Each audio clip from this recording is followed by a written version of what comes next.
यूं तो corona virus ने दुनिया के तमाम ममालिक और इनमें बसने वाले 8 अरब लोगों की जिंदगियां तितर बितर कर दी हैं। मगर इसके साथ साथ माशरती नाइंसाफियां और तासुबात भी मजीद खुलकर सामने आ गए हैं। एक तरफ तो दुनिया में तबकाती तकसीम वाज़ेह हो गई है, जिसकी रूह से दुनिया के गरीब बाशिंदों पर कोरोना वायरस का असर कई गुना ज़्यादा है और इसके हाथों मरने वालों का ताल्लुक भी ज़्यादातर महकूम तबकात से है। इन तबकात में सर फहरिस्त मजहबी अकलियतें हैं, जिनके खिलाफ नफरत और तासुब फैलाने का नादिर मौका अक्सरियती ग्रोहों के हाथ आ गया है। आज के भारत में ये तकसीम और नफरत की आग तेजी से फैल रही है, और जहां भारतीय हुकूमत 1.25 अरब के मुल्क को संभालने में नाकाम नजर आती है, वहां मुसलमानों के खिलाफ मुनज़्ज़म मुहिम एक सियासी हथियार बन गई है। पाकिस्तान की तरह हिंदुस्तान के तबलीगी जमात के इज्तमाआत कोरोना वायरस के बावजूद नहीं रुके थे, और इन इज्तमाआत में शिरकत करने वाले सैकड़ों लोग इस वायरस का शिकार हुए हैं। लेकिन भारतीय हुकूमत और इसका हमनवा मीडिया हिंदुस्तान में फैलती हुई वबा को फकत मुसलमानों की जिम्मेदारी करार दे रहा है।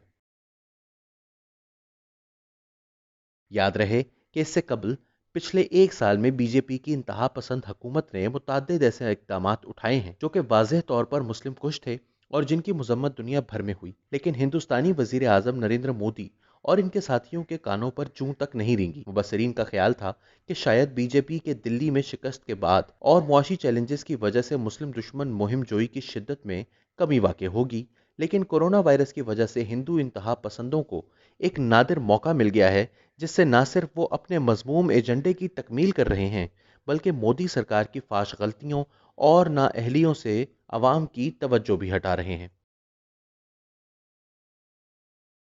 हिंदुस्तान की तेजी से गिरती हुई मईशत और शरह तरक्की की रफ्तार में गिरावट और करोड़ों लोगों की बेरोजगारी की तमाम तर जिम्मेदारी एक अकलियत पर डाली जा रही है। इस वक्त हिंदू मुस्लिम फिरकावारियत अपने अरूज पर है, और कई मीडिया रिपोर्ट्स के मुताबिक मुसलमान अकलियत मजीद गैर महफूज हो गई है। सितम ज़रीफी तो ये है कि जनवरी से मार्च तक हिंदू मजहबी त्यौहार पूरे तुम तराक के साथ मनाए गए, लेकिन हिंदुस्तानी मीडिया इनका जिक्र करना भी गवारा नहीं कर रहा, और जिक्र भी कैसे करे कि जब दी वायर ने एक रिपोर्ट शाया की जिसके मुताबिक उत्तर प्रदेश के वजीर आला योगी आदित्यनाथ ने हजारों लोगों को एक हिंदू त्यौहार के लिए जमा किया था, तो इस रिपोर्ट को शाया करने की पादाश में दी वायर के मुदीर सिद्धार्थ वरदराजन के खिलाफ एफआईआर काट दी गई और अब वो पुलिस की पेशियां भुगत रहे हैं। न्यूयॉर्क टाइम्स में छपने वाली एक रिपोर्ट के मुताबिक भारतीय हुकूमत ने कई चैनल्स को बंद करने के लिए इश्तहारों को रुकवाने की कोशिश भी की है, और हिंदुस्तान में मीडिया की आज़ादी इस वक्त खतरे की जद में है। लेकिन भारत के मुतनव्वो मुआशरे और जमहूरी इक़दार की वजह से वहां पर मोदी की इन पॉलिसियों पर जबरदस्त तनकीद भी हो रही है। अरुंधति रॉय हिंदुस्तानी लिखारियों और सिविल सोसाइटी की एक मायानाज नुमाइंदा है। जर्मन मीडिया को इंटरव्यू देते हुए उन्होंने कहा कि इस वक्त भारतीय हुकूमत के इक़दाम मुसलमानों की नस्ल कुशी की तरफ बढ़ रहे हैं। Honestly, the situation is approaching genocidal, because the government's agenda has been this. I mean, since this government came, Muslims have been lynched, Muslims have been hunted down, but now the stigmatization with this illness has left, government policy. It's on the street now. You can hear it everywhere. And it comes with the threat of extreme violence.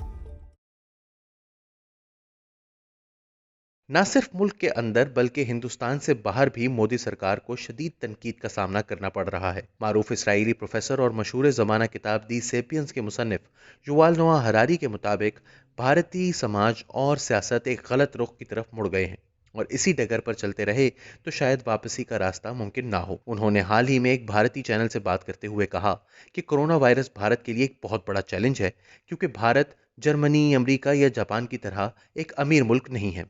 माजी की आलमी वबाओं बशमूल Spanish flu के दौरान हिंदुस्तान सबसे ज्यादा बुरी तरह मुतासर हुआ था, जब हिंदुस्तान की 5% आबादी मौत के मुंह में चली गई थी। उन्होंने भारतीय हुकूमत को मशवरा दिया कि वो नफरत का रास्ता ना चुने, बल्कि अपने हमसायों और अपने मुल्क के अंदर दीगर अकलियतों के साथ यकजहती पैदा करे।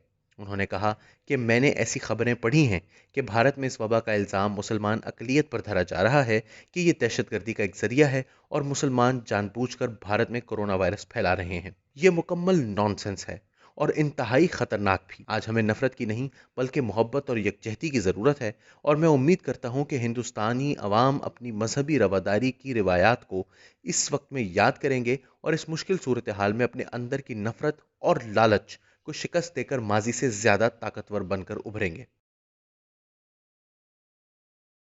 ہندوستان کو اس وقت 3 بڑے مسائل کا سامنا ہے۔ سب سے پہلے تو کروڑوں غریب خاندانوں کی کفالت کا بندوبست کرنا ہے، جو پچھلے چند ہفتوں میں بے روزگار ہو گئے ہیں۔ ہندوستان کی معاشی ابتری مودی سرکار کے لیے دوسرا بڑا چیلنج ہے۔ چند سال پہلے تک بھارتی معیشت کو ایک کامیاب ماڈل قرار دیا جا رہا تھا، لیکن آج تمام عالمی اداروں اور بھارت کے غیر جانبدار ماہرین اس نتیجے پر پہنچ چکے ہیں کہ معاشی تنزلی اب بہت دیر تک چلے گی۔ سب سے بڑا چیلنج نفرت کا وائرس ہے، جو کورونا وائرس سے کہیں زیادہ مہلک اور تیزی سے پھیل رہا ہے۔ لیکن ہندوتوا فلسفے کو اس امر سے کوئی غرض نہیں کہ ہندوستان کی معاشرت تباہ ہو رہی ہے اور کئی دہائیوں پر مشتمل جمہوری عمل ٹوٹ پھوٹ کا شکار ہو رہا ہے۔ اسی لیے کہا جاتا ہے کہ انتہا پسندی سے بڑا کوئی مرض نہیں، کیونکہ ایک وقت کے بعد یہ لا علاج ہو جاتی ہے۔